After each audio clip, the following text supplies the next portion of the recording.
தேசிய ஜனநாயக கூட்டணியினுடைய வெற்றி வாய்ப்பு மிக பிரகாசமாக இருக்கிறது.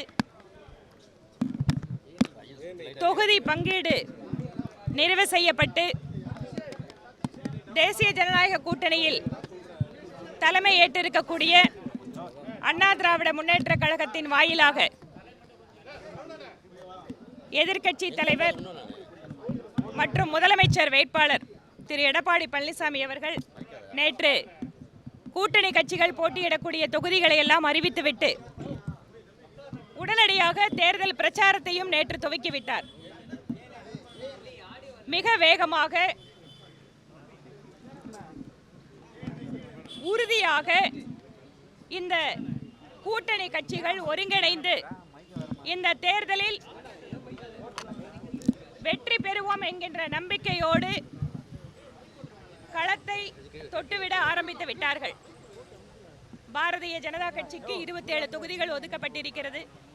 இந்த தொகுதிக்கான வேட்பாளர் என்பது கட்சியினுடைய மாநில தலைமையும் அதற்கு பின்பாக இங்கிருந்து பட்டியல் சென்றதற்கு பின்பாக தேசிய அளவில் இருக்கக்கூடிய மத்திய தேர்தல் குழுவும் இந்த வேட்பாளர்களை நிறைவு செய்து அறிவிப்பார்கள்.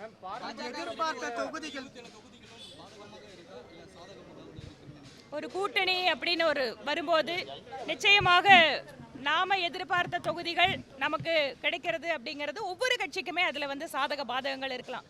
இதெல்லாம் கலந்ததுதான் கூட்டணி. அதனால் பெற்றிருக்கின்ற தொகுதிகளில் அத்தனையிலேயும் வெற்றி பெற வேண்டும் என்பதற்காக பாரதிய ஜனதா கட்சி திட்டமிடுகிறது. அதற்காக வேட்பாளர் தேர்வு மற்ற கட்ட பணிகளை அடுத்த பணிகளை எல்லாம் துவக்கிவிட்டோம்.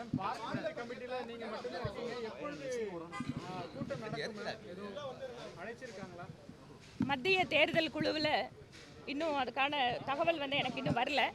ஆனாலும் மாநிலத்தில் அதற்கான ஒரு ப்ராசஸ் அந்த எக்ஸசைஸ் நடக்கணும்.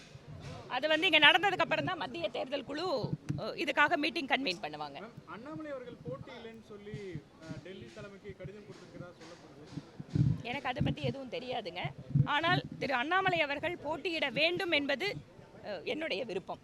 நிச்சயமாக அவர் சட்டப்பேரவைக்குள்ளாக செல்ல வேண்டும் என்பது என்னுடைய விருப்பம்.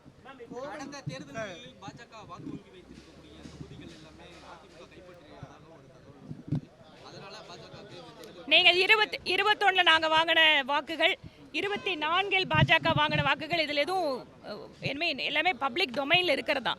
அதனால் சில தொகுதிகள் கிடச்சிருக்கும், சில தொகுதிகள் புதுசாக எங்களுக்கு இருக்குது. அதனால் அவங்களுக்கும் அதே மாதிரி தான். அவங்க சிட்டிங் எம்எல்ஏ இருக்கிற தொகுதிகள் அப்படிங்கிறத அவங்க கிளைம் பண்ணுறாங்க. மற்ற தொகுதிகள் அப்படிங்கிறது சாதக பாதகங்களை அலசி ஒவ்வொரு கட்சிகளையுமே எங்களோடு இருக்கின்ற பாட்டாளி மக்கள் கட்சி, புதிய நீதி கட்சி மற்றும் அமமுக எல்லாருமே கொஞ்சம் விட்டு கொடுத்து ஒரு சில தொகுதிகளை பெற்று ஒரு சில தொகுதிகளை புதிதாக களம் காண்கின்ற சூழல் இருக்கிறது. அது எல்லா கட்சிகளுக்குமே அது இருக்கு.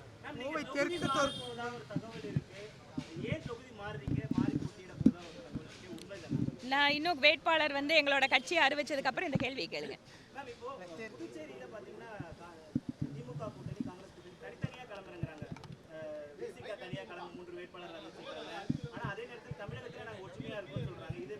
இந்த சூழல் புதுச்சேரியில் மட்டும் இல்லைங்க. இதோ என்னோட மாவட்டத்துக்கு பக்கத்தில் பாலக்காடுல இதே தான். இங்கே உள்ளே வந்தாங்கன்னா காங்கிரஸ், கம்யூனிஸ்ட், திமுக எல்லாம் ஒன்றா இருக்காங்க. அங்கே போய் பார்த்தா எல்லாம் தனித்தனியாக ஒருத்தங்களை திட்டி பிரச்சாரம் பண்ணிட்டு இருக்காங்க. இவங்களோட ஒரே நோக்கம் என்னன்னு கேட்டால் பாரதிய ஜனதா கட்சி மற்றும் பிரதமர் மோடி அவர்கள் மீது அவர்களே உருவாக்கி கொண்டு இருக்கக்கூடிய வெறுப்பு. இதன் காரணமாக பக்கத்து மாநிலங்களில் தனித்தனியாக இருந்தாலும் தமிழகத்தில் நாங்கள் ஒன்றா இருக்கிறோன்னு மக்கள் முன்பாக வேஷம் போட்டு கொண்டிருக்கிறார்கள். கடந்த தேர்தலில் உங்களுடைய போட்டி வேட்பாளர் கமலஹாசன் இந்த முறை அவருக்கு அவங்களுடைய கட்சிக்கு சீட் எதுவும் ஒதுக்க ஆதரவு தான் தெரிவிச்சிருக்காரு. திமுகவுக்கு எப்படி பார்க்குறீங்க? திரு கமலஹாசன் அவர்கள் கட்சி ஆரம்பித்தார். 2019 தேர்தலில் அவரோட கட்சியில் வேட்பாளர்கள் நிறுத்தப்பட்டார்கள், மக்கள் வாக்களித்தார்கள். அவரை நம்பி ஆயிரக்கணக்கான தொண்டர்களும் தங்கள் பணத்தை போட்டு நேரத்தை செலவு செய்து அவருக்காக உழைத்தார்கள்.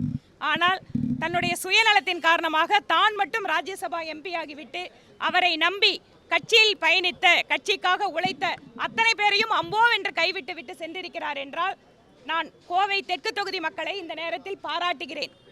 மிக சரியான ஒரு பதிலை அவருக்கு கொடுத்து அனுப்பினார்கள். இப்படிப்பட்ட ஒரு தலைவர் தன்னுடைய கட்சிக்கு கூட விசுவாசமாக இல்லாத, கட்சியினுடைய தொண்டர்களை கூட காப்பாற்ற முடியாத ஒருவர் எப்படி ஒரு கட்சியை ஆரம்பித்து எப்படி வீணா போகிறதுங்கிறதுக்கு அவருடைய கட்சி என்பது சாட்சி.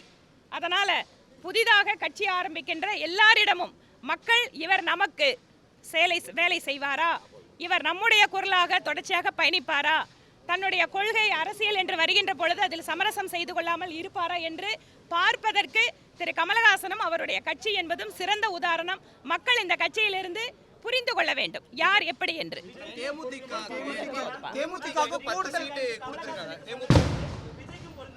நீங்க உங்களுக்கு எதெல்லாம் பொருந்துமோ அதெல்லாம் பொருத்தி பாத்துக்கோங்க. நன்றிங்க. செய்திகளை உடனுக்குடன் தெரிந்து கொள்ள கீழ்கண்ட கேபிள் மற்றும் டிடிஎச் நெட்வொர்க்குகளில் எம்நாடு செய்தி தொலைக்காட்சியை காணுங்கள். பாதகம் செய்பவரை கண்டால் நாம் பயம் கொள்ளலாகாது பாப்பா.